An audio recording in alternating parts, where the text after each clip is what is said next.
All right, so you have taken your paper, turned it in, shown your work, and you're ready to do modeling, counters, and number lines. So this kind of pulls it all together and does all of it on one page. Just a little bit more practice. So I'm going to do this one with you, and then I'm going to leave it with you. We're going to just do one together, and then I'm going to leave it with you. Actually, I'm going to do the second one. No, we'll just do the first one. And then maybe I'll do two. Maybe I'll do number one and number two. All right, so first let's do number one. 4 plus 3. So I have 4 plus 3. I have no zero pairs right here. Let's show this with our pluses and minuses. All right, so we have no zero pairs.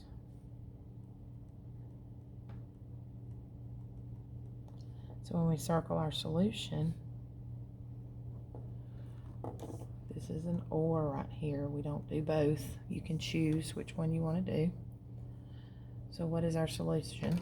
We know that it's going to be 7. So now let's look at that on the number line. I'm going to use my green. So I'm going to start at 0 and go forward 4. Draw my X. That's my 4. Then I come right above it, and I'm going to go right 3 more. So 1, 2, 3. That's going to put me right here. This is my 3. And so my answer is positive 7. All right, let's do one more. We have a positive 7.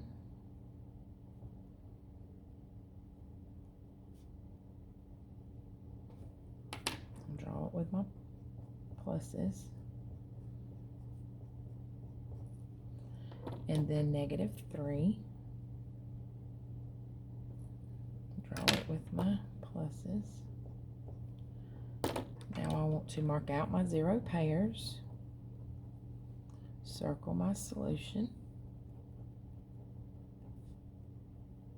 Again, this is an or. You do not have to do both. You just choose whichever one you prefer.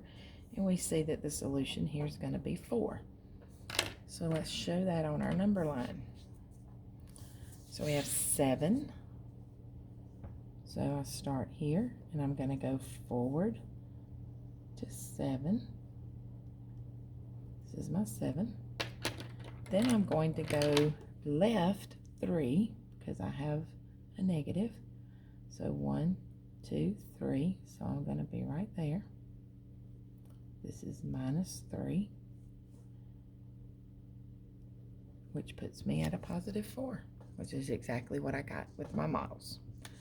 So take this and finish it up, and then I will have the keys for these in Google Classroom for you on Monday. We'll turn this in when you are done. Turn this in when you are done, and you are going to get a paper with for absolute value. And remember, absolute value is distance from 0. And but turn that in, and you'll pick this up. And when you pick this up, you're just going to go through and write the absolute value. And basically, you're just saying, okay, the absolute value of 5. This is how far is 5 from 0. 5 is 5 places from 0, so it is a 5. So it is just 5.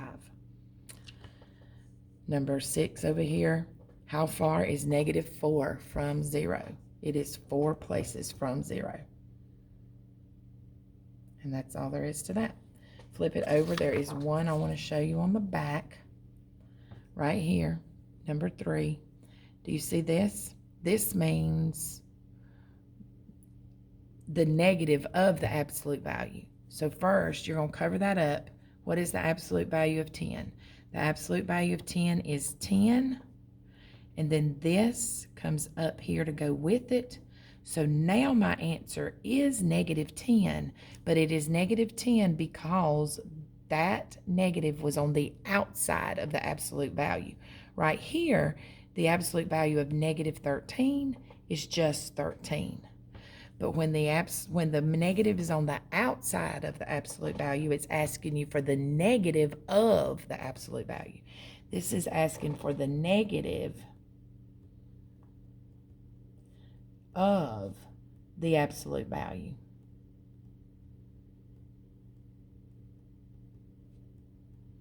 So you get the absolute value and then take the negative of that. So that's why that answer ends up being negative. So be careful and watch for those negatives that are on the outside.